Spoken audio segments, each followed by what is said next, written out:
Hello friends, सभी को नमस्कार। आज हम सॉल्व करने वाले हैं पुणे यूनिवर्सिटी महाराष्ट्र द्वारा आयोजित महाराष्ट्र सेट परीक्षा 2023 का भूगोल का पेपर। यह पेपर 26 मार्च 2023 को आयोजित हुआ था और इस पेपर में जो मीडियम था इंग्लिश के साथ साथ मराठी था। तो जो हम पेपर सॉल्व करेंगे वो इंग्लिश कम हिंदी यानी कि इंग्लिश में रहेगा और प्रत्येक क्वेश्चन के साथ हम उसका ब्रीफ एक्सप्लेनेशन भी देंगे और वो सवाल कहाँ से आया है इसके बारे में भी समझाया जाएगा। तो शुरू करते हैं। पहला सवाल है a major limitation to census as a source of population data is. तो जब हम पॉपुलेशन डेटा लेते हैं सेंसस से, तो सेंसस से डेटा लेते हैं तो उसकी लिमिटेशन क्या है। तो जब कोई सेंसस के डेटा हम लेते हैं तो सबसे बड़ी लिमिटेशन आती है कि जब हम उस टाइम में लेते हैं तब तक पॉपुलेशन में बहुत सारे चेंजेज आ जाते हैं। पॉपुलेशन में ग्रोथ हो जाती है, नेगेटिव पॉजिटिव, और उसके सेक्स रेशियो वगैरह, तो सारे पैरामीटर में क्या चेंजेज आ जाते हैं। तो इसका राइट आंसर होगा frequent changes in demographic parameters. तो जब जैसे 2011 की पॉपुलेशन के अब हम डेटा ले रहे हैं तो 2011 के बाद कितने चेंजेस हुए होंगे पॉपुलेशन में, तो ये सबसे बड़ी लिमिटेशन होती है। अगला सवाल है दूसरे सवाल में पूछा गया है a significant improvement in health, sanitation and general awareness of disease in the mid 20th century reduced. अब जो 20th सेंचुरी में क्या हुआ, 20th सेंचुरी में एक हेल्थ में रिवोल्यूशन आया, बहुत सारे एंटीबायोटिक्स की खोज हुई। उससे क्या है, मोर्टिलिटी रेट क्या है, गिर गई और साथ ही साथ इन्फेंट मोर्टिलिटी रेट भी गिर गई। जो आईएमआर में भी रेड्यूस हुआ और साथ ही साथ मोर्टिलिटी रेट में भी रेड्यूस हुआ। तो इसका जो राइट आंसर होगा वो मोर्टिलिटी और आईएमआर में क्या है, कमी। अगला सवाल है तीसरे सवाल में पूछा गया है which of the following statement is not true about urbanisation. जो इनमें से जो नगरीकरण के संदर्भ में कौन सा कथन सही नहीं है। तो इसमें लिखा हुआ है India is the first country in the world to develop smart cities. तो जब भारत ने स्मार्ट सिटी जो लॉन्च किया गया था तो वो लगभग 2016 से शुरू हो पाया था। उससे पहले जैसे कोरिया वगैरह दूसरी जो कंट्री है उन्होंने भी स्मार्ट सिटी पे काम करना शुरू कर दिया था। तो भारत पहला देश नहीं है, यह साफ साफ गलत कथन है। तो बाकी सारे अगर कथन देखें तो वो सारे के सारे सही है। जैसे कि India majority of the urban population resides in class fest city. जो क्लास फेस्ट सिटी है, क्लास फेस्ट सिटी में बहुत सारी पॉपुलेशन रहती है अगर पॉपुलेशन का अनुपात देखें। दूसरा है rate of urbanisation is faster in less developed country than the more developed country of the world. अब इसमें क्या है कि अर्बनाइजेशन की रेट क्या है, जो लेस डेवलप्ड कंट्री में ज़्यादा है। क्यों ज़्यादा है कि जो डेवलप्ड कंट्री है उसमें ऑलरेडी जो पॉपुलेशन है वो अर्बन पॉपुलेशन ही है मेनली। तो अब अर्बन पॉपुलेशन ही मेनली है तो उसमें ग्रोथ कहाँ से होगी। जबकि भारत जैसे देश अगर देखेंगे तो इसमें क्या है, जो अर्बन जनसंख्या है वो तेज़ी से बढ़ रही है, तो वहाँ जो बेस के ऊपर ग्रोथ नहीं हो पा रही है। तो ये कथन भी क्या है, सही है। अगला अगर पहला कथन देखें, globally more population lives in cities and towns than in villages presently. तो जो अर्बन पॉपुलेशन का अनुपात है वो वर्ल्ड में 50% से ज़्यादा है पूरे वर्ल्ड में, इसलिए ज़्यादा कहाँ रहती है पॉपुलेशन, वो रहती है नगरों में। तो ये कथन भी सही है। तो जो गलत कथन है वो है डी। अगला सवाल है चौथे सवाल में पूछा गया है settlement that occur near rivers, coasts and railway lines are more likely to be. तो जब भी कोई सेटलमेंट कोई रेलवे लाइन के या नदी के या सड़क के किनारे बनते हैं तो वो एक सीधी रेखा में बन जाते हैं। जैसे कि ये एक सड़क है तो इस सड़क के किनारे यहाँ पे भी सेटलमेंट बनेंगे और इधर की साइड भी बनेंगे। तो दोनों तरफ सेटलमेंट बनते हैं तो वो एक लंबी रेखा में सेटलमेंट का रूप बन जाता है। उस सेटलमेंट का जो पैटर्न है वो लंबा सा बन जाता है। तो इस वजह से जो इसका सेटलमेंट का जो फॉर्म होगा वो होगा लीनियर, यानी कि रेखीय जो बस्ती होगी वो होगी। अगला सवाल है पांचवें सवाल में पूछा गया है 4 प्रोसेस दिए गए हैं और 4 प्रोसेस के आगे उनकी विशेषताएं लिखी है। तो पहला जो प्रोसेस है वो है जेंट्रिफिकेशन।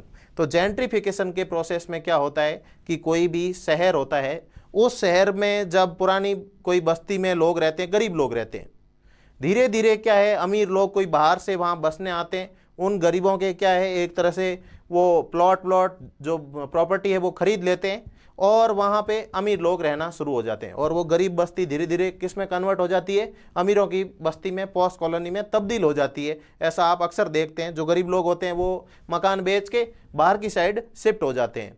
तो यह जो प्रोसेस है वो जेंट्रिफिकेशन कहलाता है। जो शिकागो स्कूल ऑफ जियोग्राफी है, इसमें इन्होंने बहुत अच्छा काम किया था कि शिकागो में किस तरीके से जेंट्रिफिकेशन प्रोसेस हो रहा है उसको बताया था। दूसरा है अर्बन ब्लाइट।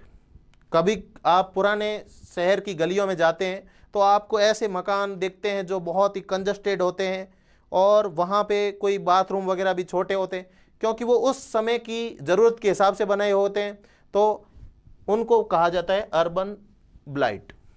तीसरा है अर्बन हायरार्की। तो अर्बन हायरार्की होती है कि जो भाई पहले क्रम का जनसंख्या वाला शहर, मतलब सबसे ज़्यादा वाला, फिर दूसरे नंबर वाला, फिर तीसरे नंबर वाला, इस तरह से ये हायरार्की होती है। और चौथा है अर्बन स्प्रॉल, शहरी प्रसार, यानी कि जो शहर बढ़ रहा होता है उसको बताया गया है।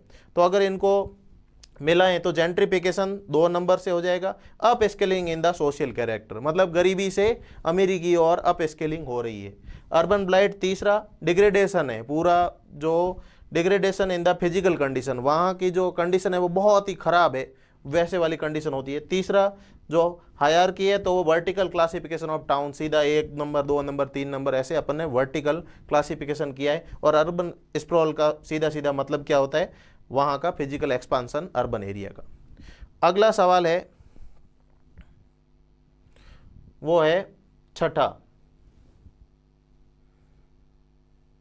छठे सवाल में पूछा गया है a rise in the median age of a population सोच।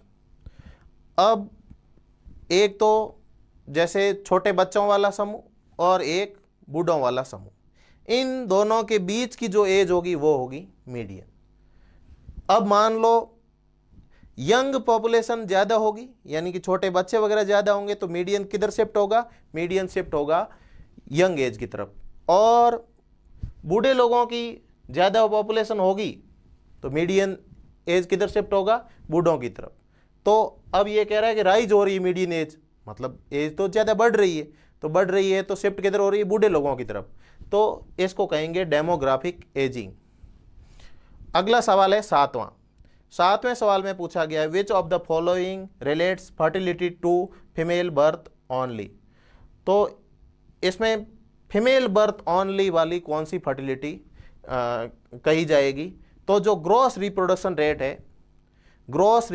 रेट है उसमें केवल और केवल जो फीमेल बर्थ है उनको काउंट किया जाता है।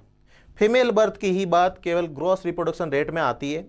और वहीं नेट रिप्रोडक्शन रेट की बात करें तो उसमें फर्टिलिटी के साथ साथ में मोर्टिलिटी का भी एस्पेक्ट देखा जाता है फीमेल बर्थ का। तो NRR अगर 1 हो, यानी कि एक महिला अपने जो फर्टिलिटी पीरियड में एक बच्चे को जन्म दे, तो क्या है पूरी की पूरी पॉपुलेशन रिप्लेस हो जाएगी, यानी कि जनसंख्या स्टेबल होगी NRR 1 के केस में। पर उसमें क्या है, मोर्टिलिटी का भी पक्ष साथ में लिया जाता है। ग्रॉस रिप्रोडक्शन रेट में केवल फीमेल बर्थ का देखा जाता है, मोर्टिलिटी का पक्ष नहीं देखा जाता, उसको शुद्ध करके क्या है नेट निकाला जाता है। तो इसमें जो राइट आंसर होगा वो GRR होगा। अगला सवाल है 8वां में एक कथन और कारक दिया हुआ है, मतलब कारण दिया हुआ है। तो जो 8वें सवाल में पहला जो कथन कह रहा है developed countries are characterised by low fertility rates. तो आप अगर डेवलप्ड कंट्री की तरफ देखें तो इन कंट्रीज में क्या है, फर्टिलिटी रेट बहुत कम है। इवन कुछ कंट्री में तो क्या है जो ग्रोथ ही नहीं हो पाती, उल्टी नेगेटिव ग्रोथ रेट वहाँ होती है। तो पहला कथन तो सही है। दूसरा जो उसका रीजन बताया गया है कि developed countries are experiencing significant ageing in their population. और साथ ही साथ जो डेवलप्ड कंट्रीज में क्या है, अब शुरुआत में पहले तो क्या ग्रोथ रेट अच्छी थी, तो इस वजह से क्या यंग पॉपुलेशन का एक अच्छा खासा मतलब रेशियो था। पर अब धीरे धीरे क्या है, फर्टिलिटी रेट डिक्रीज आ रही है और साथ ही साथ उनकी जो लाइफ दर है वो बढ़ रही है। 82 83 ईयर के मतलब जो व्यक्ति, उनकी एवरेज जो आयु है वो 82 83 ईयर हो गई। तो इस वजह से क्या है, जो एजिंग इफेक्ट आ रहा है, मतलब एक्सपीरियंस क्या हो रही है, पॉपुलेशन में एजिंग आ रही है। तो ये भी कथन सही है, पर ये दूसरे वाला पहले वाले कथन को समझा नहीं पा रहा है, इसलिए जो इसका राइट आंसर होगा कि दोनों सही है, पर जो आर है वो ए को एक्सप्लेन नहीं कर पा रहा है। अगला सवाल है नवें सवाल में पूछा गया है, in settlement pattern dwellings that are located in larger area without any particular patterns are classified as। तो कोई भी सेटलमेंट पैटर्न है उसमें जो ड्वेलिंग्स होते हैं जो एकदम पूरे लार्जर एरिया में बिखरे बिखरे हो, तो उनको क्या बोलेंगे, तो उनको बोलेंगे डिस्पर्स्ड। डिस्पर्स्ड का मतलब ही क्या है, बिखरे हुए। तो अगला सवाल है 10वें सवाल में पूछा गया है, which of the following is an incorrect statement about the central place theory. Central place theory के बारे में इनकरेक्ट स्टेटमेंट कौन सा है, तो अगर हम 4 ऑप्शन की तरफ देखें तो the theory assumes that population is unevenly distributed in the area. तो ये एक तरह से नॉर्मेटिव मॉडल है, और नॉर्मेटिव मॉडल कहता है कि जो पॉपुलेशन है वो उसका इवन डिस्ट्रीब्यूशन है, एकदम समान वितरण है। तो ये सिरे से खारिज हो जाता है। बाकी भले ही रेंज को या थ्रेशोल्ड को या फिर simple basic services are of low order while specialised services are high order, ये बिल्कुल जो सेंट्रल प्लेस थ्योरी है उसमें सही जो स्टेटमेंट है, बाकी वाला एक ही गलत है। तो राइट आंसर होगा सी। अगला सवाल है 11वें सवाल में पूछा गया है, which of the following terms is not applicable to Weber's theory of industrial location. तो जो वेबर की थ्योरी है, वेबर की थ्योरी में से कौन सी टर्म नहीं है, तो अगर हम देखें इंडस्ट्रियल एग्लोमेरेशन है उसकी भी बात की जाती है, क्रिटिकल आइसोडोपेन की भी बात की जाती है, आइसोटिम की भी की जाती है, लिस्ट कॉस्ट प्रिंसिपल पर ये आधारित है। तो राइट आंसर होगा range of the goods B. अगला सवाल है 12वें में पूछा गया है, एक तरफ ट्राइब्स दी हुई है और दूसरी तरफ ट्राइब्स की लोकेशन दी हुई है। तो जो फुलानी ट्राइब्स है वो वेस्ट अफ्रीका में जो गिनी तट है उसके ऊपर वाले हिस्से की तरफ रहती है। दूसरा मसाई लोग है वो ईस्ट अफ्रीकन कंट्रीज में रहते हैं।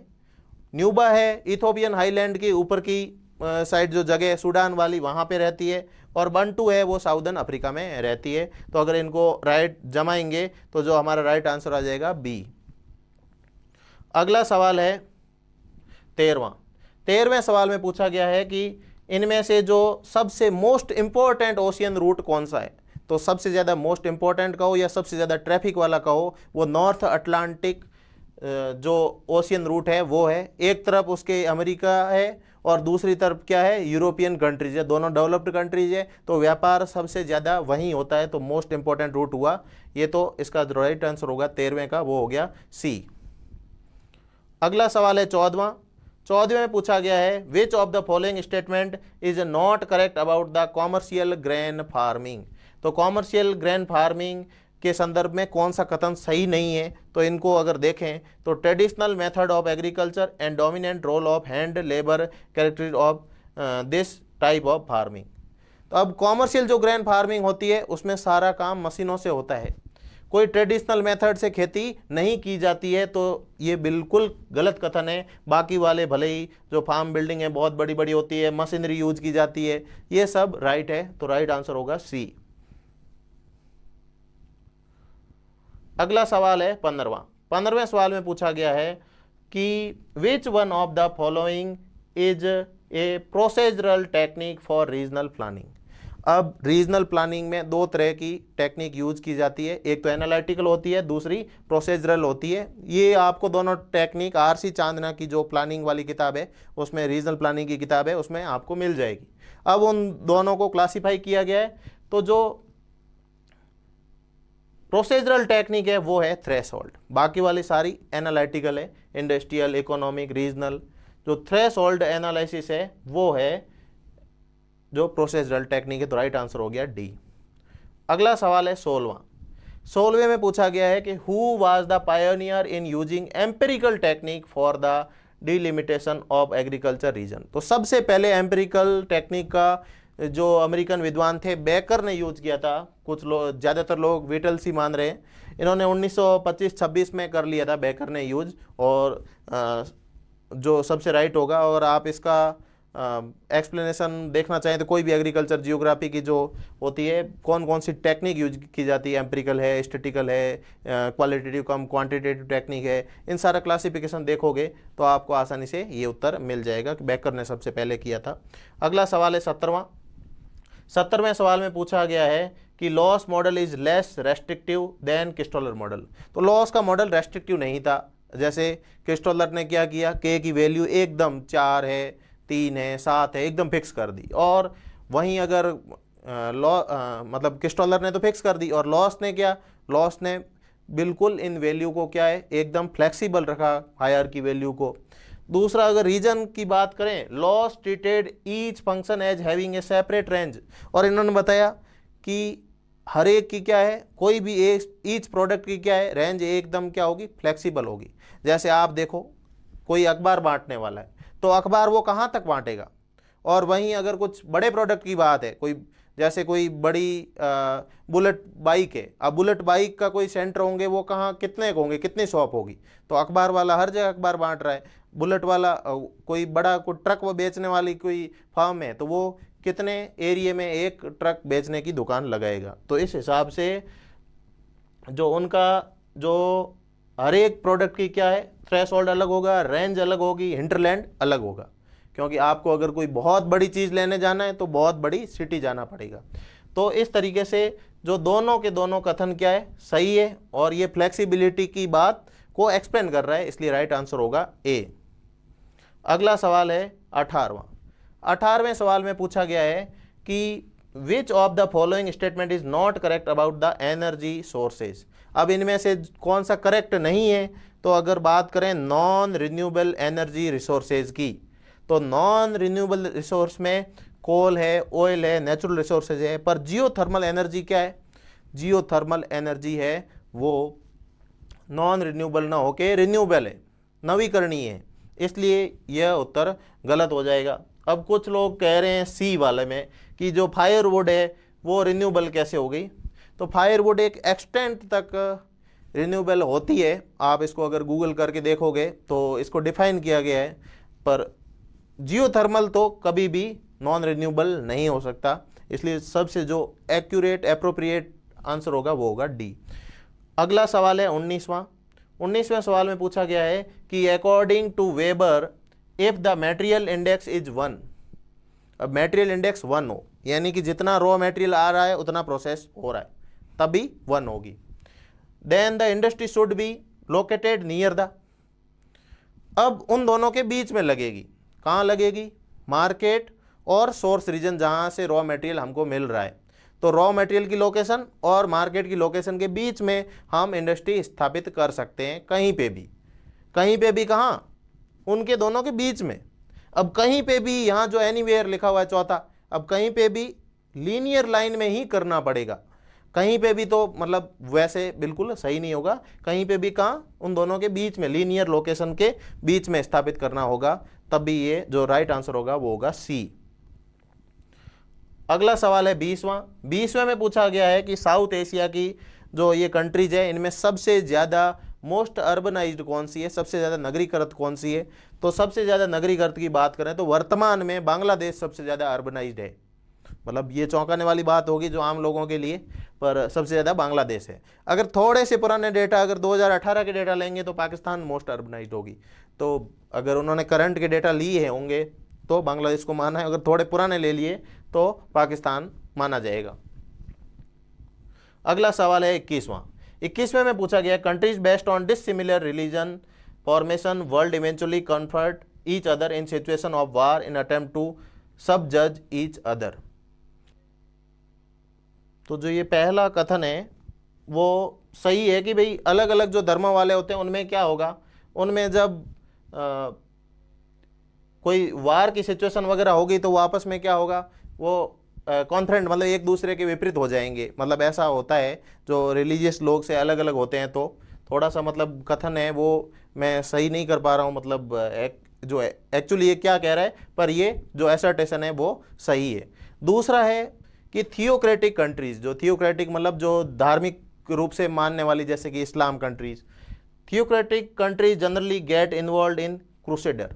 तो अब धार्मिक कंट्री है तो वो क्रूसेडर होता है धर्म युद्ध, तो वो धर्म युद्ध में भाग लेती है। तो ये दोनों कथन सही है, पर पहले वाले कथन को ये दूसरा एक्सप्लेन नहीं कर पा रहा है। अगला सवाल है 22वें सवाल में पूछा गया India is a multi religions and multi ethnic society. बिल्कुल सही बात है कि यहाँ पे विविध धर्मों के लोग रहते हैं और मल्टी एथनिक है, अलग अलग एथनिक लोग भी यहाँ रहते हैं। और रीजन में पूछा गया the constitution of India offers to all citizen individually and collectively fundamental rights without discrimination. तो ये दूसरे वाला भी सही है, पर ये इसका एक्सप्लेनेशन नहीं है कि इतने लोग के मल्टी रिलीजन वाले रहते हैं। भाई ऐसा है तो ऐसे पहले से ही रहते हैं, तो राइट आंसर होगा बी। दोनों सही है, पर बी जो आर है वो ए को एक्सप्लेन नहीं कर पा रहे। अगला सवाल है 23वां कि 4 रिलीजन दिए गए हैं और उनके सामने डोमिनेंट कंट्रीज दी हुई है। तो बुद्धिज्म थाईलैंड में डोमिनेंट है, मतलब जो बुद्ध लोग हैं वो ज़्यादा रहते हैं। वहीं जो हिंदू है तो नेपाल है, वो हिंदू कंट्री है। और जो सिया मुस्लिम है वो बहरीन और इराक दोनों में रहते हैं ज़्यादा डोमिनेंट रूप से। तो इराक में सुन्नी ना होके क्या होगा, सिया, तो यह गलत है, तो राइट आंसर होगा डी। अगला सवाल है 24वें में जो 4 टर्म दी हुई है और इन 4 टर्म को जो सामने 4 जो मैचिंग करनी है कि उनके एक्सप्लेनेशन को। पहला है एन कल्चरेशन, यानी कि नव संस्कृति ग्रहण। तो एन कल्चरेशन क्या होगा, एन कल्चरेशन होगा वो होगा प्रोसेस ऑफ लर्निंग कल्चर, नई संस्कृति को सीखना होता है एन कल्चरेशन, नव संस्कृति ग्रहण। दूसरा होता है एथनोसेंट्रिज्म, वांशिक श्रेष्ठतावाद। एथनोसेंट्रिज्म में क्या होता है, कोई भी मान लो होता है वो कहता है हमारी जो संस्कृति है वो सबसे श्रेष्ठ है, जो हमारा कल्चर है वो श्रेष्ठ है। जैसे भारत वाले कहेंगे हमारा श्रेष्ठ है, यूरोप वाले कहेंगे हमारा जो कल्चर है वो श्रेष्ठ है। तो ये जो बात होती है सांस्कृतिक जो वांशिक श्रेष्ठतावाद वाली, तो इस टर्म को जो समझाएंगी वो होगी viewing one's culture as best, कि हमारी जो कल्चर है वो सबसे ज़्यादा बेस्ट है। अगला है कल्चरल रिलेटिविज्म। तो कल्चरल रिलेटिविज्म में principal that all culture must be understood. तो इसमें क्या है, सारे जो धर्म हैं उनको क्या है सीखना चाहिए। और ए कल्चरेशन की बात करें तो ए कल्चरेशन में क्या होता है, assimilation to different culture mainly dominating culture, विविध संस्कृति। हाँ, ए कल्चरेशन के जो टर्म है उसमें ये कहा जाता है कि भाई कोई भी कल्चर है वो धीरे धीरे क्या है उसको एसिमिलेट हो जाती है। अब मान लो कोई बाहर से लोग आए यहाँ पे रहने लगे, तो धीरे धीरे वो उस कल्चर में घुल मिल जाते हैं, एसिमिलेट हो जाते हैं, तो इसको कहा जाता है ए कल्चरेशन। अगला सवाल है 25वें में कहा गया है Mackinder called which of the following as world island. तो वर्ल्ड आइलैंड उसने कहा था यूरोप, एशिया और अफ्रीका वाला जो चारों ओर वाला हिस्सा है उसको कहा था जो हार्टलैंड को घेरे हुए था। तो वर्ल्ड आइलैंड टर्म दी है, राइट आंसर होगा बी। अगला सवाल है 26वें में पूछा गया है कि भाई जो अर्नोल्ड टॉयनबी ने which is not a major cultural realm. तो अगर ये बात की जाए ऑक्सीडेंटल, इस्लामिक, ईस्ट इंडियन, ये सारे के सारे मेजर है, और साउथ ईस्ट एशियन जो रिल्म है वो मेजर ना होके माइनर कल्चरल रिल्म है, तो राइट आंसर होगा सी। अगला सवाल है 27वें में पूछा गया है कि जो वर्ण डिवीजन है वो वर्ण डिवीजन से जो जातियां बनी, ये प्रोसेस कौन से विच प्रोसेस ऑफ डाइवर्सिफिकेशन के थ्रू हुआ। तो इसमें राइट आंसर होगा इकोनॉमिक। अगर इसका आंसर का अगर अपन रेफरेंस देखें तो जो सोशल जियोग्राफी किताब आती है एजाजुद्दीन अहमद सर की, तो उस किताब में जो ये लाइन है एक्यूरेटली मतलब एज इट इज उठाई गई है पूरी की पूरी। तो उसमें बताते हैं कि जो वर्ण से जो गोत्र बने वो तो बने सामाजिक सोशल प्रोसेस के द्वारा, और गोत्र के बाद जो जातियां बनी वो बनी इकोनॉमिक रूप से। जो जातियों का स्ट्रेटिफिकेशन हुआ वो हुआ इकोनॉमिक प्रोसेस से। अगला सवाल है 28वें में पूछा गया है मोन खमेर लैंग्वेज कहाँ बोली जाती है, तो मोन खमेर जो लैंग्वेज है वो मेघालय में बोली जाती है, साथ ही साथ निकोबार आइलैंड में भी बोली जाती है मोन खमेर लैंग्वेज। अगला सवाल है 29वां सवाल में पूछा गया है कि cultural geography had its origin with which American geographer. जो कल्चरल जियोग्राफी पे अगर बात करें, बहुत सारा काम किसने किया था, तो बहुत सारा काम किया था कॉल सावर ने। कल्चरल लैंडस्केप की ही बात कर रहा है इनडायरेक्टली, तो कल्चरल लैंडस्केप कहो, कल्चरल जियोग्राफी पे कहो, बहुत अच्छा काम किया था कॉल सावर ने। अगला सवाल है 30वें में पूछा गया है social evolution of language is believed to have arisen with the discovery of the art of. तो जो सोशल एवोल्यूशन हुआ लैंग्वेज का वो किसके आर्ट के साथ हुआ। तो अब इसकी बात की जाए तो लैंग्वेज बेसिकली जो इस पे कंट्रोवर्सी भी है, पर जो लैंग्वेज है वो जनरली कहाँ है, लैंग्वेज की बात कर रहा है, तो इसका सोशल एवोल्यूशन शायद राइटिंग से होगा, क्योंकि अगर with the discovery of the art of, अब एग्रीकल्चर आर्ट नहीं हो सकती अगर देखा जाए तो, पर टूल मेकिंग से के साथ लैंग्वेज इजाद हुई थी, पर उसका एवोल्यूशन शायद राइटिंग स्क्रिप्ट के साथ हुआ था। अगला सवाल है 31वां सवाल में पूछा गया है, जो कथन और कारण दिए हुए हैं, तो with reference to man land relationship Plato considered man as destructive agent. तो प्लेटो ने माना था मनुष्य को क्या, विनाशात्मक प्राणी माना था, विनाशात्मक एजेंट माना था। और रीजन में the consideration was based on empirical observation which of the following is correct. तो उनकी जो कंसिडरेशन थी वो एम्पिरिकल ऑब्जर्वेशन पे थी, तो ये बिल्कुल सही है। तो ए आर है वो ए को एक्सप्लेन कर रहा है। अगला सवाल है 32वां सवाल में पूछा गया है geography defined as human ecology is implied in which of the following statement. Human ecology, तो इसमें से कौन सी टर्म में ये डिफाइन होगी, तो inclusion of bio geographical principle to human geography. इस सवाल में थोड़ा सा डाउट है, पर इसका जो right answer bio geographical principle of human geography, जो बायो जियोग्राफी प्रिंसिपल है वो ह्यूमन जियोग्राफी में लेके मतलब इसको देखा जाए, इस हिसाब से अपन देख सकते हैं। अगर अब बात की जाए study of human impact on environment, तो ये भी देखा जाता है इकोलॉजी में।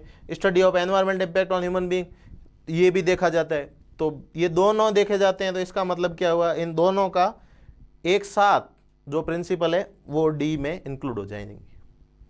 अगला सवाल है 33वें सवाल में थोड़ा सा डाउट है, पर अगर हम देखें कि ये कह रहा है जॉर्ज गर्लैंड का जो प्रोग्राम था वो कह रहा था कि जियोग्राफी को एज ए साइंटिफिक डिसिप्लिन में इसको मतलब रखा जाए। तो जॉर्ज गर्लैंड ने क्या किया कि जो जियोग्राफी के अंदर जो ह्यूमन जियोग्राफी का एलिमेंट था, तो उन्होंने कहा कि ह्यूमन जियोग्राफी साइंस को फॉलो नहीं करता, इसलिए इसको बाहर कर दिया जाए।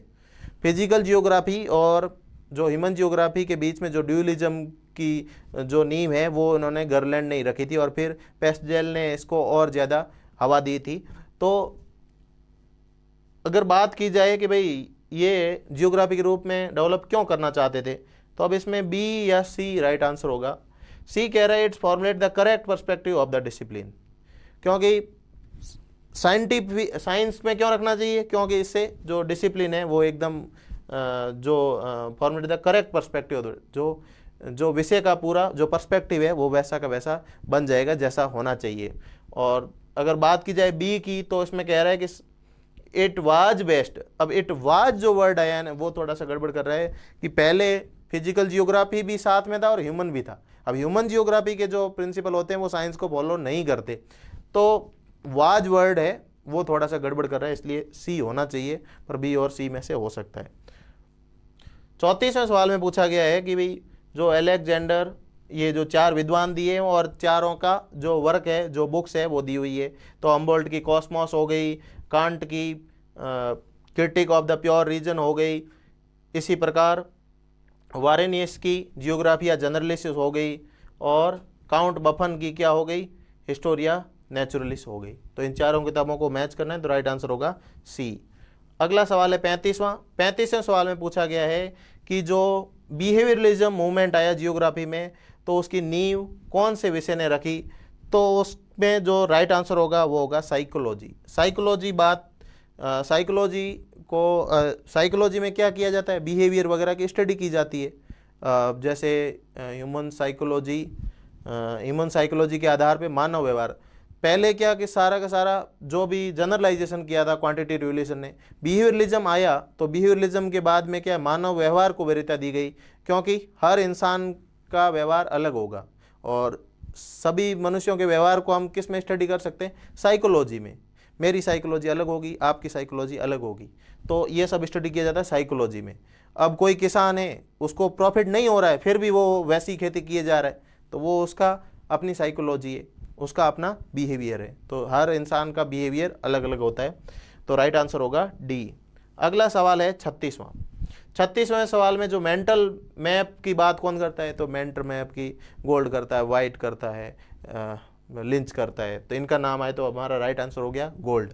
अगला सवाल है 37वां सवाल में पूछा गया है, एक डेफिनेशन लिखी गई है और ये डेफिनेशन किसने दी थी, तो ये डेफिनेशन दी थी हम्बोल्ट ने। Geography is related to the study of interconnection among phenomena of diverse origin existing together in harmonious relationship. तो ये हार्मोनियस रिलेशनशिप की बात है वो हम्बोल्ट करते हैं। अगला सवाल है 38वां सवाल में पूछा गया है कि Who stressed on the study of inherited traits, cultural borrowing in understanding means adjustment to nature। तो हम जो इनहेरिटेड ट्रेड्स की बात है वो कौन करते हैं इनमें से, तो विडाल डीला ब्लास करते हैं। ये आप थॉट की कोई भी बुक में देखोगे तो आपको मिल जाएगा। अगला सवाल है 39वां में पूछा गया है which classification groups individual phenomena is to separate classes on the basis of morphological similarity and the process of origin. तो कौन सा क्लासिफिकेशन है जिसमें मॉर्फोलॉजिकल फीचर्स देखे जाते हैं, तो उसमें देखा जाता है फिजिकल फीचर्स देखे जाते हैं। अगला सवाल है which procedure Arastu favoured in the formulation of concept as a generalisation. तो अरस्तु ने कौन सा फॉलो किया था, अरस्तु ने किया था इंडक्टिव प्रोसेस किया था। और बात की जाए प्लेटो की, तो प्लेटो ने कौन सा किया था, प्लेटो ने किया था डिडक्टिव। तो राइट आंसर होगा सी। अगला सवाल है 41वां सवाल में पूछा गया है कि the spectral reflectance of forest cover is high for near infrared. तो नियर इंफ्रारेड में जो रिफ्लेक्टेंस होती है वो हाई होती है, और वो हमको जो नियर इंफ्रारेड से अपन जो फाल्स कलर कंपोजिट बनाते थे तो हमको रेड दिखाई देता है। और दूसरे कथन में कहा गया the healthy plants have higher chlorophyll content, और जो क्लोरोफिल कंटेंट होता है वो होता है हाई पौधों में जो हेल्दी में होते हैं। तो इसमें दोनों के दोनों कथन सही है, but is not the correct explanation of ए।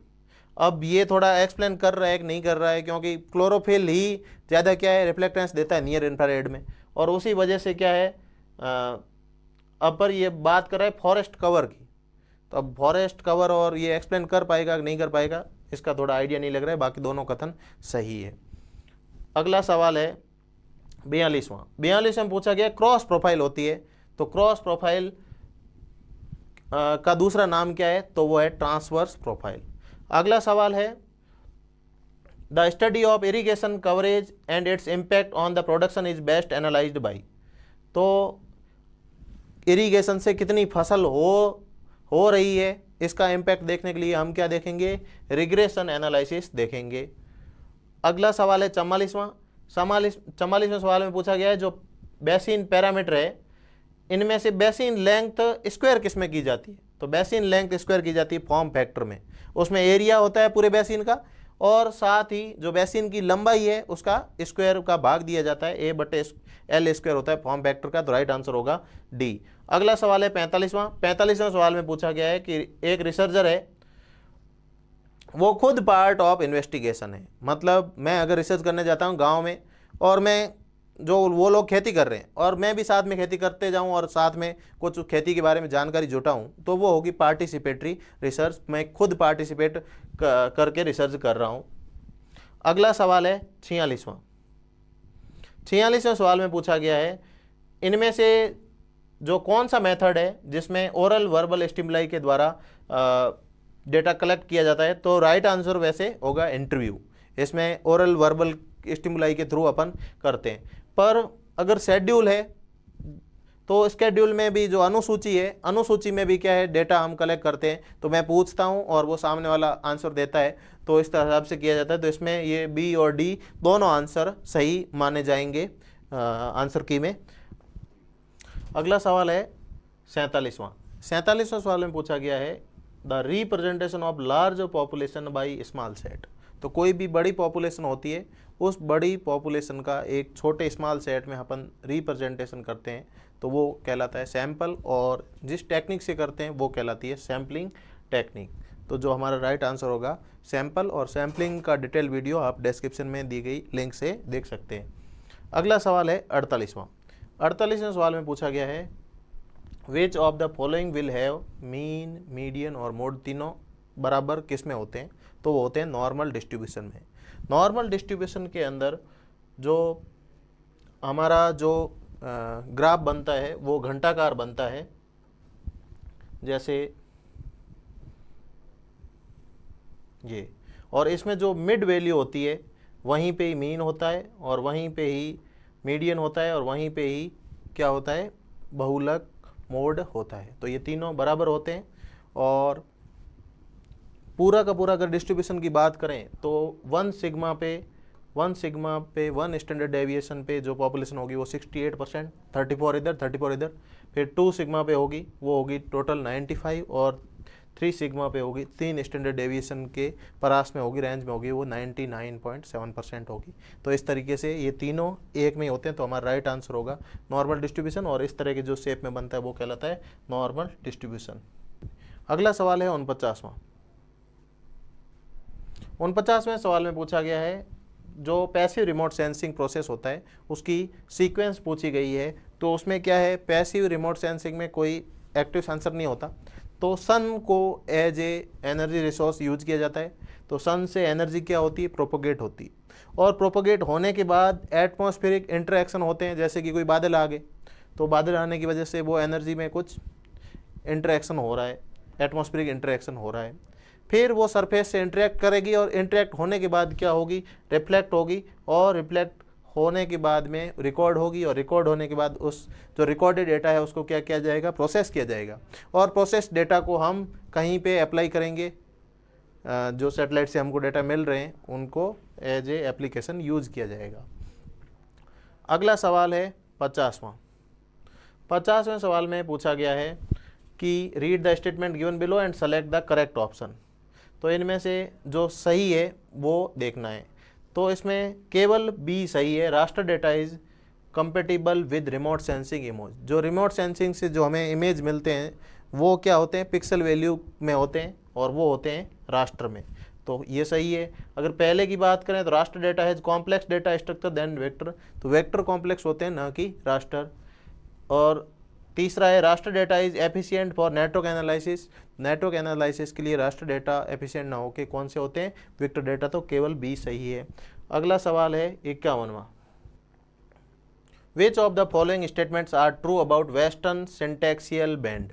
जो वेस्टर्न सिंटैक्सियल बैंड है, आप हिमालय को देखते हैं तो हिमालय का जो ग्रेट हिमालय वाला पार्ट है वो क्या है, नामचा बरवा से लेके नंगा पर्वत तक, यानी कि नंगा पर्वत वेस्ट साइड में, और इस साइड में क्या, इस साइड में नामचा बरवा।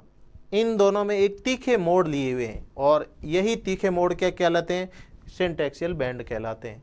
तो इसमें इट अकर्स नियर नंगा पर्वत, बिल्कुल सही है। It forms a great knee band. अब ये बात करा है वेस्टर्न सिंटैक्सियल की, तो वेस्टर्न सिंटैक्सियल किधर होगा, ये वेस्टर्न सिंटैक्सियल होगा नंगा पर्वती, और ईस्टर्न वाला किधर होगा, वो होगा नामचा बरवा पे। तो ये पहला सही है। It forms a great knee band, और जैसे घुटना मोड़ता है, घुटने का बैंड है, उसी तरह एक तीखा मोड़ है, तो बिल्कुल सही है। तीसरा है Indus river cuts a deep gorge, और वहीं पे जो जहाँ पे मोड़ रही है वहाँ पे क्या है, एक डीप गॉर्ज का निर्माण करती है, वो सिंधु नदी। और जो चौथा लिखा हुआ है it ranges extend up to Pamir. तो ग्रेट हिमालय, जैसे ये ग्रेट हिमालय वगैरह जो है ये रेंजेज पामीर की गांठ में मिलती तो है, पर वेस्टर्न सिंटैक्सियल बैंड है उसका एक्सटेंड वहाँ तक नहीं है। तो राइट आंसर होगा पहला, दूसरा और तीसरा सही है। अगला सवाल है 52वां। 52 में पूछा गया कि जो BWH टाइप है क्लाइमेट वो कहाँ होगा, तो वो होगा भारत के जो थार का डेजर्ट है राजस्थान में, उसमें होगा। और जो ये सिंबल है BWH, जो H बड़ा कैपिटल में लिखा है ये गलत है, H लिखना चाहिए स्मॉल में BWH। तो राइट आंसर होगा थार डेजर्ट। अगला सवाल है consider the following statement related to the climate of India. अब भारत के जो क्लाइमेट ऑफ इंडिया से संदर्भ में क्या है हमें स्टेटमेंट देखने हैं। पहला है comprises a wide range of weather condition across a vast geographic scale and varied topography making generalisation difficult. अब यहाँ की टोपोग्राफी बहुत अलग अलग तरह की है और वेदर कंडीशन भी बहुत वेरी करती है, तो इस वजह से जनरलाइजेशन करना बहुत ही मुश्किल है। दूसरा है host 6 major climatic subtype ranging from arid desert in the west, alpine tundra in the north and rain forest in the.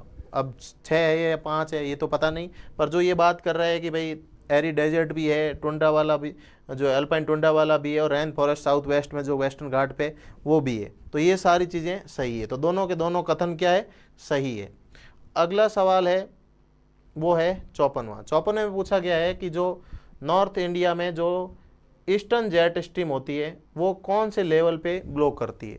तो जनरली जो विंटर कंडीशन होती है उसमें जो ये प्रेशर होता है वो हाई हो जाता है, और जो समर कंडीशन में होती है तो वो थोड़ी और ऊंची बहती है, और उनका क्या है जो मिलीबार होगा वो प्रेशर होगा वो कम हो जाता है। अब ये समर कंडीशन में ईस्टर्न का इसका निर्माण होता है, और जनरली इसका जो होना चाहिए, जो राइट आंसर होना चाहिए वो 150 मिलीबार होना चाहिए, जो ईस्टर्न जेट स्ट्रीम का है, जो बीच में जो मिलीबार मापा जाता है वो। अगला सवाल है 55वां में पूछा गया है कि विच of the following statement is true about cryosphere study in Himalaya. तो हिमालय की जो क्रायोस्फीयर स्टडी है वो की जाती है Wadia institute of Himalayan geology. तो भारत में जो जियोलॉजी के फील्ड में सबसे बड़ा नाम है वाडिया का आता है, और वाडिया के प्रयासों से ही इस इंस्टीट्यूट का निर्माण हुआ था, और बाद में जब वाडिया के बाद में इनका नाम है, उस इंस्टीट्यूट का नाम ही वाडिया के नाम पे कर दिया गया था। और ये इंस्टीट्यूट करती है, तो तीसरा है वो आना चाहिए, तो तीसरा कहीं और नहीं आ रहा है, तो 1 2 3 सही है, और चौथा है वो गलत है जो बजट की बात करता है। ये कंटिन्यूस स्टडी चलती रहती है, उसके एक सेंटर बनाया हुआ है अलग से ग्लेशियोलॉजी का जो स्टडी करता रहता है। अगला सवाल है 56वां में पूछा गया है 4 रीजन बताए गए और जो स्टेट है और सामने मेजर कोल फील्ड बताए गए, तो कौन सा करेक्टली मैच्ड है। तो छत्तीसगढ़ की बात की जाए तो छत्तीसगढ़ है कोरबा में, झारखंड है वो गिरिडीह में, एकदम मैच सही है। बाकी मध्य प्रदेश की बात की जाए तो मध्य प्रदेश में सिंगरैनी है, और उड़ीसा में क्या है तलसर है। तो कोई भी मैच नहीं हो रहा है, केवल मैच हो रहा है झारखंड में क्या है गिरिडीह। तो राइट आंसर हो गया बी ओनली। अगला सवाल है 57वें सवाल में पूछा गया है कि इंडिया का first national centre for marine biodiversity कहाँ पे लोकेटेड है। तो वो है जामनगर में, जो कि 2011 में स्थापित हुआ था। अगला सवाल है 58वें में पूछा गया है कि सेक्स रेशियो 1000 होता है, इसका मतलब क्या है, पूरी तरीके से समानता है, मेल पॉपुलेशन और फीमेल पॉपुलेशन दोनों बराबर है, तो सही बात है। दूसरा जो रीजन बता रहा है कि रेशियो इज अबव 1000 इंडिकेट मतलब फीमेल ज़्यादा है, और बिलो है तो फीमेल की कम ही, तो ये बात इसको एक्सप्लेन कर रही है, दोनों सही है, राइट आंसर होगा ए। अगला सवाल है 59वें में पूछा गया है कि अगर 200 सेंटीमीटर से ज़्यादा बारिश हो रही है, हिली टेरेन है। अब हिली टेरेन है तो हिली टेरेन में कौन सी फसल उगाते हैं, टी उगाते हैं, और उसको वर्षा होती है लगभग 150 से 200 सेंटीमीटर चाहिए होती है। अब 200 से ज़्यादा बात कर रहा है और हिली टेरेन की बात कर रहा है, तो चाय की खेती है वो की जा सकती है स्लांटिंग टेरेन पे। अगला सवाल है हिंडाल्को। जो हिंडाल्को ने अपनी एल्यूमिनियम फैक्ट्री रेणुकूट में लगाई, तो किस रीजन से लगाई, तो रेणुकूट के निकट ही क्या है रिहंद डैम है, और वहीं पे भी रेणु सागर थर्मल पावर प्लांट स्टेशन है, तो वहाँ पे बहुत क्या थी एबंडेंट प्रचुर मात्रा में सप्लाई ऑफ पावर थी, तो इस वजह से जो ये प्लांट है वो लगाया गया, इसका राइट आंसर होगा बी।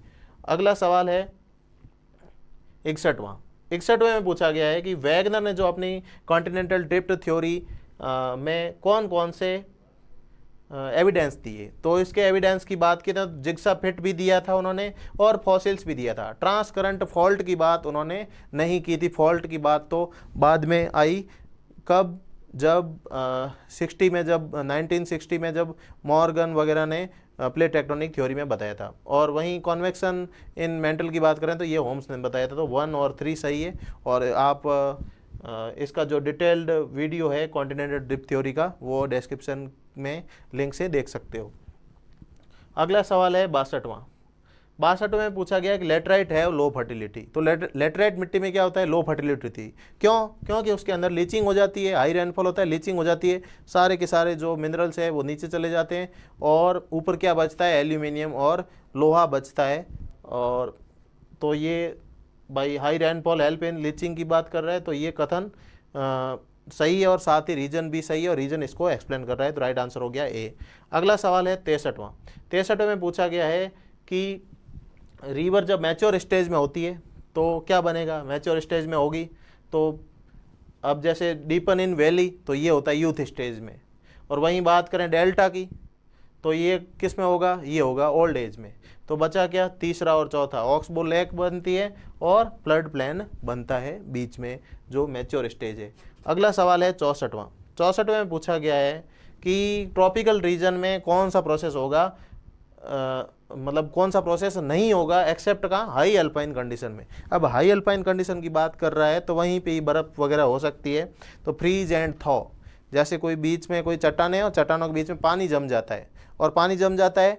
अब वो पानी एक बार जमता है, एक बार पिघलता है। इस वजह से क्या होता है? अब डेंसिटी अलग अलग होने की वजह से क्या होता है? चट्टानों में चटकन आ जाती है। तो इस प्रोसेस को बोलते हैं फ्रीज एंड थॉ प्रोसेस। तो ये प्रोसेस होगा फ्रीज एंड थॉ। ये जनरली क्या है कि अब ट्रॉपिकल रीजन में तो होगा नहीं क्योंकि इतना टेम्परेचर बहुत ज़्यादा होता है वहाँ पे, टेम्परेचर ज़्यादा। और अल्पाइन कंडीशन होगी। अल्पाइन कंडीशन मतलब जहाँ पे पूरी की पूरी जो ऊंचाई पे जाते हैं तो वहाँ बर्फ़ जम सकती है, ऐसी कंडीशन होगी, वहीं पे ही होगा। अगला सवाल है 65वां। 65वें में पूछा गया है 4 जो फैक्टर दिए गए और फैक्टर से लैंडफॉर्म कौन कौन से बने वो दिए गए। तो पहला है ग्लेशियर। ग्लेशियर से क्या बनेगा? ग्लेशियर से बनेगा क्रिवासेज। आपने कोई पर्वतारोही देखे होंगे, क्लाइंबर्स देखे होंगे, तो कई बार पर्वतारोही क्रिवासेज में गिर जाते हैं और उसकी वजह से उनकी क्या हो जाती है? डेथ हो जाती है। तो बड़ी बड़ी खाइयाँ होती हैं, उनको क्रिवासेज बोलते हैं। तो ग्लेशियर क्रिवासेज से मैच हो गया। इसके अलावा कोस्ट। तो कोस्ट में जो कस्प बोलते हैं, कस्प एक तरह का पुलिन है जो आर्क्यूएट शेप का होता है। ऐसे जो आर्क्यूएट शेप का एक बीच होता है वो होता है कस्प, कस्प बीच कह सकते हो। और तीसरा है रिवर। तो रिवर में क्या होता है? रिवर में बनता है चुएट बनता है। और चुएट क्या होता है? ये चुएट में एक डायरेक्ट रास्ता बन जाता है मियंडर के पास से, तो वो जो शॉर्टकट होता है उसको चुएट बोलते हैं। और कास्ट में कास्टल कोब्जे बनते हैं, जो एक बड़े बड़े पत्थरों के ऐसे गुम्बद टाइप, ऐसे एक पत्थर के ऊपर दूसरा पत्थर गोल गोल बन जाते हैं, ये होता है कास्ट में। तो राइट आंसर हो गया इसका सी। अगला सवाल है 66वां। 66वें सवाल में पूछा गया है कि भाई अब जैसे जैसे हम ऊपर बढ़ते हैं तो क्या है? मॉइस्चर कम हो जाता है। अब मॉइस्चर होगा ही कम तो बर्फ़ क्या जमेगी? मॉइस्चर के बिना बर्फ़ नहीं जम सकती। तो ऐसी जो लाइन होती है इसके ऊपर ये नहीं जम सकता, उस लाइन को क्या कहते हैं? उसको कहते हैं हीनोस्फीयर कहते हैं। अगला सवाल है 67वां। 67वें में पूछा गया है कि इनमें से कौन सा करेक्टली मैच्ड है। तो ग्रेनाइट, बेथोलिथ में क्या होता है? ग्रेनाइट होता है क्योंकि वो लावा से बनता है, मैग्मा से बनता है। क्वार्ट्जाइट क्या बनती है? रिज क्रेस्ट बनाती है। अब रिज क्रेस्ट में क्या होता है कि जो कठोर चट्टान होगी वो क्रेस्ट बना देगी और मुलायम होगी वो पूरी की पूरी इरोड हो जाती है, जैसे कि सेल। और हार्ड रॉक, मोनेडनॉक से पूरा का पूरा इरोजन होने के बाद जो मोनेडनॉक बच जाता है तो वो क्या होती है? हार्ड रॉक होती है। ये 3 सही है। मार्बल है वो हॉग बैक रिजेज में नहीं होगी। मार्बल बनती है बहुत नीचे बनती है, हॉग बैक रिज नहीं होगी। तो राइट आंसर होगा 1, 3 एंड 4। अगला सवाल है 68वां। 68वें में पूछा गया है, थ्योरेटिकल टर्म दी हुई है और सामने उनको देने वालों का नाम लिखा गया है। तो पहला है सिमुलेंट अपलिफ्टमेंट एंड इरोजन, यानी कि अपलिफ्टमेंट और इरोजन दोनों साथ में होता है, तो ये बात करते हैं पैंक। एक साथ जो अपलिफ्टमेंट और इरोजन की बात कौन करते हैं? वो करते हैं पैंक करते हैं।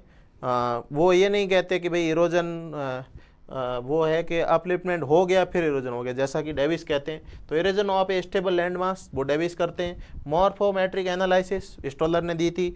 और पेडिप्लेनेशन इन सेमी एरिड रीजन, ये एलसी किंग ने दिया था पेडिप्लेनेशन की थ्योरी। तो जो इन चारों को मैच करेंगे तो हमारा राइट आंसर हो जाएगा ए।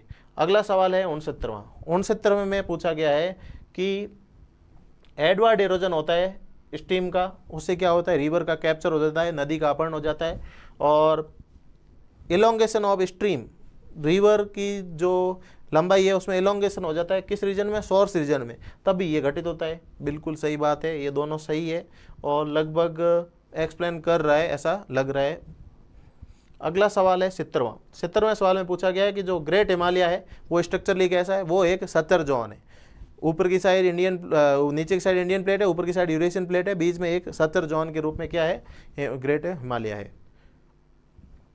अगला सवाल है 71वां में पूछा गया है एवरेज सरफेस एयर टेम्परेचर अर्थ का कितना है, तो वो लगभग 14-15 डिग्री होता है, तो राइट आंसर हो गया 15 डिग्री। अगला सवाल है 72वां, तो 72 में पूछा गया है कि इनमें से कौन सा कथन फाल्स है, तो गलत है, a region with highly irregular topography forms the ideal source region. तो ये बात करता है एयर मास के स्टेटमेंट की बात कर रहे हैं। तो एयर मास जहाँ पे क्या है, टोपोग्राफी भी यूनिफॉर्म हो, बहुत बड़ा एरिया हो, जहाँ पे या तो लैंड का पूरा बहुत बड़ा एरिया या फिर सी का बहुत बड़ा एरिया हो, तो इसमें जो ये गलत है कि भाई इरेगुलर टोपोग्राफी है वो वाला होगा। इसमें देखो air mass source region must be extensive, बहुत बड़ा एरिया होना चाहिए, साथ ही surface consisting of both water and land does not form an ideal condition. अब जहाँ पे पानी भी है और लैंड भी है तो कॉन्ट्रास्ट कंडीशन होगी, तो सोर्स रीजन नहीं बन सकता। और an air mass source region must be physically uniform, तो एयर मास का जो सोर्स रीजन है वो क्या है, फिजिकली यूनिफॉर्म होना चाहिए। तो जो गलत है वो हो गया बी। अगला सवाल है, इसमें पूछा गया है 73वां में पूछा गया है कि when surface temperature in the Pacific ocean are colder than average its. अब ज़्यादा कोल्डर हो जाती है कंडीशन तो उसमें हो जाता है ला नीनो, और हॉटर हो जाती है तो क्या होगा, अल नीनो। अब ला नीनो में ठंडी कंडीशन होगी, हाई प्रेशर ज़्यादा बनेगा, और इंडियन ओशन में क्या है, इंडियन ओशन में बनता है मतलब उससे क्या होगा, गर्म होगा, तो इधर की साइड एक तरफ से पुश करेगा और पुश करते हुए हिंद महासागर, और हिंद महासागर वाला पुश करेगा इंडिया की तरफ, तो ला नीना में अपने इंडिया में क्या आएगा, बहुत अच्छा मानसून आएगा।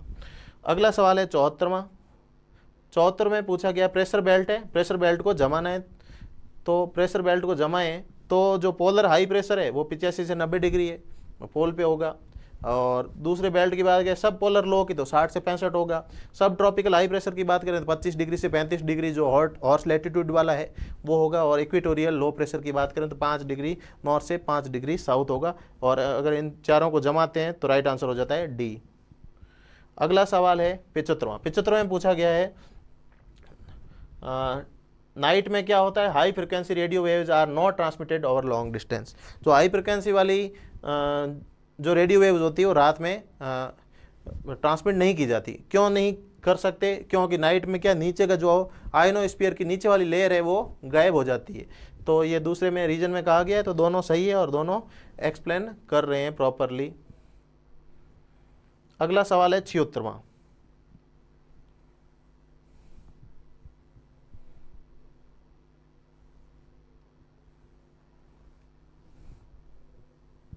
क्षेत्र में पूछा गया है कि winds that blow at constant speed parallel to curved isobar are called. अब कर्व्ड आइसोबार होते हैं, उन आइसोबार के बीच में पैरेलल रूप से चलती है उसको कहते हैं जियोस्ट्रोपिक विंड्स कहते हैं। अगला सवाल है 77वां सवाल में पूछा गया है इक्विनॉक्स में क्या होते हैं, डे और नाइट क्या होते हैं, इक्वल होते हैं। इक्विनॉक्स ऐसी कंडीशन होती है पूरे ग्लोब में दिन और रात बराबर होते हैं, सब जगह 12 घंटे दिन 12 घंटे रात होती है। तो जो ये बात करें नॉट इक्वल, तो ये कथन हो गया गलत, ए फॉल्स और आर ट्रू। आर ट्रू क्या है, on equinoxes the position of the earth with respect to sun is such that neither pole is incline toward the sun. तो अब उस कंडीशन में क्या होता है, इक्विनॉक्स में कोई भी पोल नॉर्थ है ना साउथ है, दोनों किसी तरफ भी झुका हुआ नहीं होता है, पृथ्वी एकदम बराबर होती है, तभी दिन रात बराबर होते हैं। तो आर सही है पर ए गलत है। अगला सवाल है क्यूमुलस स्टेज होती है, वो फर्स्ट स्टेज ऑफ फॉर्मेशन होती है किसकी, वो होती है थंडरस्टॉर्म की। थंडरस्टॉर्म की 3 स्टेज होती है, पहली होती है क्यूमुलस स्टेज, और दूसरी होती है जिसमें मैच्योर स्टेज होती है, और मैच्योर स्टेज के बाद में क्या होता है, डिपिसिटिंग शुरू हो जाती है, और वो जो बिखरना शुरू हो जाता है, मतलब थंडरस्टॉर्म बिखरना शुरू हो जाता है। तो 3 स्टेज में होता है। तो पहली स्टेज होती है जिसमें क्यूमुलस क्लाउड बनते हैं, दूसरे में क्यूमुलोनिम्बस बनते हैं, और फिर धीरे धीरे छटना शुरू हो जाता है। अगला सवाल है 79 पे पूछा गया है कि एटमॉस्फेयर जो about 1/2 of the atmosphere is below an altitude drop. तो एटमॉस्फेयर का जो अगर मास की बात की जाए तो 50% क्या है, 50% 5.5 किलोमीटर से नीचे होता है एल्टीट्यूड से। तो ये राइट आंसर होगा। जो अगर एयर प्रेशर को देखें तो एयर प्रेशर 50% कब हो जाता है, 5.5 किलोमीटर पे। तो 5.5 किलोमीटर राइट आंसर होगा 5.6।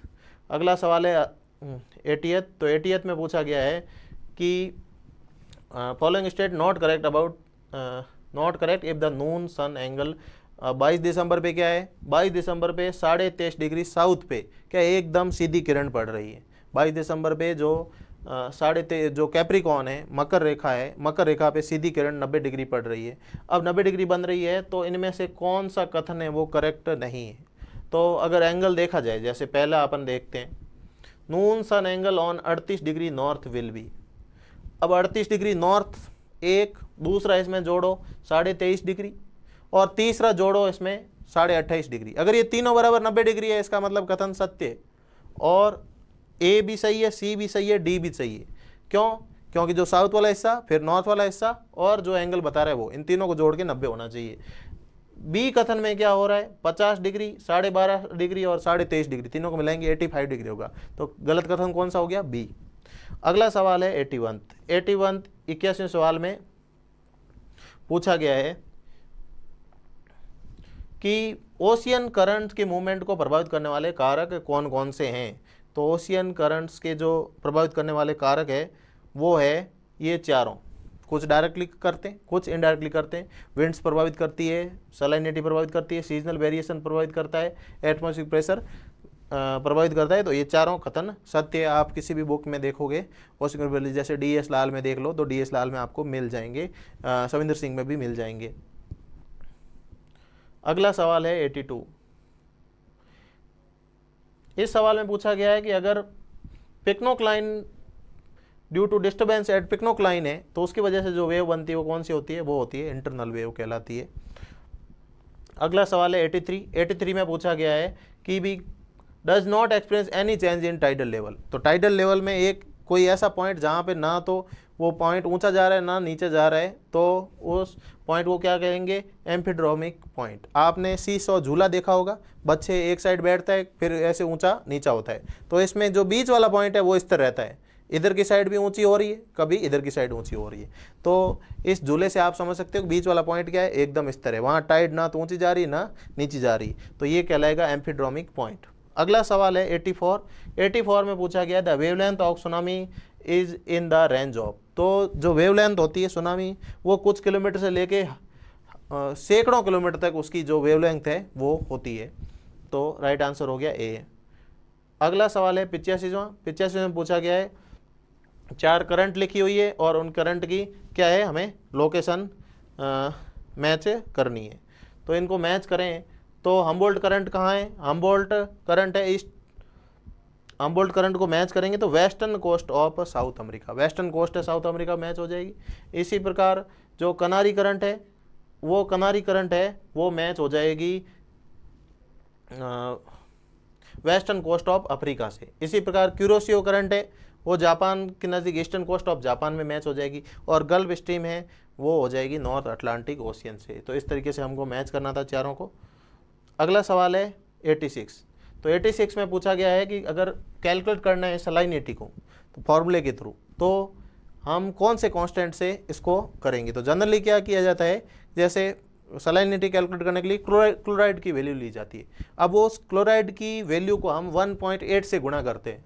अब क्लोराइड की वैल्यू जैसे 19 आ रही है, तो 19 से गुणा किया 1.8 का कितना आएगा 35 पर मतलब 35 PPT आता है पार्ट पर 1000। तो जो वैल्यू होती है 1.80655, ये इसका कांस्टेंट होता है। जो पहले आजकल अब ये वैल्यू कैलकुलेट करने वाला नहीं आता, आजकल ऐसे इंस्ट्रूमेंट आ गए सीधी रीडिंग दे देते हैं, रिफ्रैक्टोमीटर जैसे होता है वो रीडिंग दे देता है। अगला सवाल है 87 में जो ट्रेंच है और इन ट्रेंच की जो गहराई है वो हमें डिसेंडिंग ऑर्डर में देखनी है, यानी कि सबसे जो गहरा है वो सबसे पहले रखना है। जैसे कि टोंगा है वो सबसे गहरी है, और टोंगा के बाद में देखें तो जापान ट्रेंच से गहरी, और फिर एल्यूसियन, और सबसे कम गहरी इनमें बात की जाए मतलब एल्यूसियन है, और जो उससे ज़्यादा गहराई वाली जो 3 नंबर यानी कि पेरूचिली ट्रेंच। तो टोंगा को रखना था, फिर 4 नंबर पे जापान को रखना था, फिर पेरूचिली को, और सबसे कम वाली एल्यूसियन को रखना था, जमाना था। अगला सवाल है 88th में पूछा गया है कि 2000 metre, which one of the following benthic province is not having depth less than 2000 metre.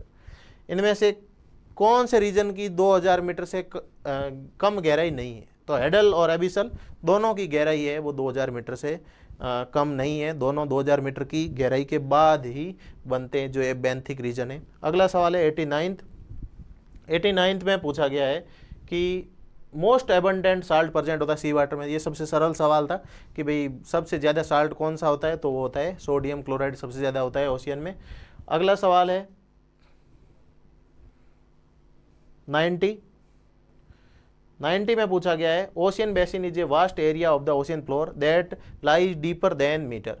तो ओशियन बेसिन जो वास्ट एरिया होता है वो डीपर देन कितना होता है, 2000 मीटर के बाद होगा, अगर ऑप्शंस को देखें ऑप्शंस के हिसाब से। अगला सवाल है यूट्रोफिकेशन। तो यूट्रोफिकेशन की बात की जाए तो यूट्रोफिकेशन कब होता है? सुपोषण होता है जब बहुत सारा न्यूट्रिएंट जमा हो जाता है, जो पत्तियाँ, गाद वगैरह ये सब जमा हो जाता है। तो the result of accumulation of plant nutrient in water bodies, बहुत सारे न्यूट्रिएंट जमा हो जाते हैं, नाइट्रेट, सल्फेट, तो इस वजह से क्या होता है यूट्रोफिकेशन। और अल्टीमेटली यूट्रोफिकेशन नुकसान ही करता है क्योंकि वहाँ की जो डिजॉल्व्ड ऑक्सीजन है वो उसमें कमी होती जाती है। अगला सवाल है 92 में पूछा गया विच one of the following is not correctly matched. तो ये जो ग्रासलैंड पूछे गए, साउथ अफ्रीका में वेल्स है, ऑस्ट्रेलिया में क्या है, डाउन्स है, अर्जेंटीना में पंपाज है, ब्राज़ील में स्टेपीज नहीं है। तो राइट आंसर होगा डी, स्टेपीज कहाँ पे, यूरेशियन कंट्रीज में है। अगला सवाल है 93 में पूछा गया है in the Arctic ecosystem if lichen production were either impaired or destroyed the whole system would collapse। ये नेट का रिपीट सवाल है, इसमें पूछा गया है कि भाई जो आर्कटिक इकोसिस्टम है उसमें सिर्फ जो प्राइमरी प्रोडक्शन होता है वो लाइकेन होता है। अब लाइकेन को चाट के रेंडियर वगैरह बड़े होते हैं, और जो भी पूरी जो फूड चेन है वो उस पर डिपेंड करती है। लाइकेन डिस्ट्रॉय हो गया मतलब पूरी फूड चेन तबाह हो गई, मतलब पूरा का पूरा इकोसिस्टम है वो तबाह हो गया। तो reason the herbivores and carnivore directly depend upon lichen. तो सीधा डिपेंड होते हैं किस पे, लाइकेन पे होते हैं। लाइकेन मतलब ख़त्म तो पूरी की पूरी फूड चेन तबाह हो जाएगी। तो राइट आंसर हो गया ए, दोनों सही है और एक्सप्लेन कर रहा है। अगला सवाल है 94 में पूछा गया ऑटो इकोलॉजी किसके लिए होता है। तो ऑटो इकोलॉजी में कोई इंडिविजुअल स्पीसीज है उसकी स्टडी की जाती है, और दूसरी जो इकोलॉजी की टाइप होती है वो थी सिन इकोलॉजी थी। सिन इकोलॉजी में कोई कम्युनिटी की पूरी की जाती है। अगला सवाल है 95 में पूछा गया है जो जेनेटिक अप्रोच है स्टडी वेजिटेशन की स्टडी, वेजिटेशन कम्युनिटी की स्टडी की, तो वो किसने की थी, क्लीमेंट ने की थी। अगला सवाल है 96 में जो मार्च 2018 में ministry of environment, forest and climate change के द्वारा जो रिपोर्ट थी उसमें जो प्रदूषित नदियों, जो क्रिटिकली पॉल्यूटेड नदी, प्रदूषित नदियों की जो संख्या पूछी थी, तो ये रिपोर्ट वैसे मिली नहीं इंटरनेट में, इससे बुरा नहीं, जो बाद वाली रिपोर्ट में उसमें 45 समथिंग कुछ नदियां बता रहे हैं, तो उस हिसाब से 38 होनी चाहिए। अगला सवाल है 97 में पूछा गया है कि only 10% of energy transfer from one trophic to, मतलब दूसरे लेवल में ट्रांसफ़र होती है। तो प्राथमिक ये 10% का जो लिंडमान का रूल है उसमें बताया गया है कि भाई अगर प्राथमिक जो उपभोक्ता है तो द्वितीयक उपभोक्ता में जाएगी तो कितने जाएगी, 10% ही एनर्जी ही जाएगी। तो ये सही बात है। दूसरा है energy flows takes place in the both direction में नहीं होता। पौधे को हिरण खा सकता है, हिरण को पौधा नहीं खा सकता, तो ये यूनिडायरेक्शनल फ्लो होता है। तो यूनिडायरेक्शनल फ्लो होता है, तो ये आर गलत है, ए सही है। अगला सवाल है 98 में पूछा गया है, 4 रीजन पूछे गए और उनका एक्सप्लेनेशन दिया हुआ है। तो एबिसोपेल्जिक होता है, वो होता है मोर देन 3000 मीटर। बैथीपेल्जिक होता है वो 1000 से 3000 मीटर। और बेंथोज होता है बॉटम ऑफ द, और जो यूफोटिक जोन है, इसकी स्पेलिंग गलत लिखी है, यूफोटिक की लिखनी थी EU, ई है वो उनके कट गया था, मिस प्रिंटिंग हो गया था। ये यूफोटिक जोन होता है, अपर जोन होता है, जहाँ पे क्या है सूर्य की किरण पेनिट्रेट कर सकती है। तो इन चारों को अगर मैच करना था, और मैच करने के बाद में जो हमारा राइट आंसर होता है तो होता सी। अगला सवाल है 99। 99 में क्या है, 4 प्रोटोकॉल दिए हुए थे और 4 प्रोटोकॉल को हमें मैच करना था। तो जो मॉन्ट्रियल प्रोटोकॉल है, वो मॉन्ट्रियल प्रोटोकॉल हमें सबको पता है कि ओजोन डिप्लेटिंग सब्सटेंस से संबंधित है। और जो बॉन वाला है, बॉन का है कंजर्वेशन ऑफ माइग्रेटरी स्पीसीज से संबंधित है। और तीसरा जो बेसल कन्वेंशन है वो है trade in certain hazardous chemical से। और रोटरडम वाला है वो है reduce the movement of hazardous waste between nations. तो इन चारों को मैच करते राइट ऑप्शन हो जाता बी। अगला सवाल है 100 सवाल में पूछा गया है कि which report from the world commission on environment and development is credited with the coining the term sustainable development. सतत विकास की या सस्टेनेबल डेवलपमेंट की जो टर्म है वो दी थी ब्रटलैंड रिपोर्ट, जिसको आवर कॉमन फ्यूचर भी कहा जाता है, जो 1987 में आई थी। तो इस प्रकार जो हमारा पेपर है वो पूरा सॉल्व होता है। और आपको मेरा पेपर सॉल्यूशन कैसा लगा, थोड़ा सा मैंने स्पीड में करवाया है क्योंकि मैं ज़्यादा देर तक वीडियो नहीं बना सकता। तो सॉल्यूशन कैसा लगा, इस पे जो सुझाव है वो आप कमेंट के माध्यम से दे सकते हैं। साथ ही वीडियो को लाइक ज़रूर करें, चैनल को सब्सक्राइब करें और साथ ही अपने फ्रेंड से भी इस चैनल को सब्सक्राइब करवाएं और वीडियो को अधिक से अधिक शेयर करें। Thank you very much.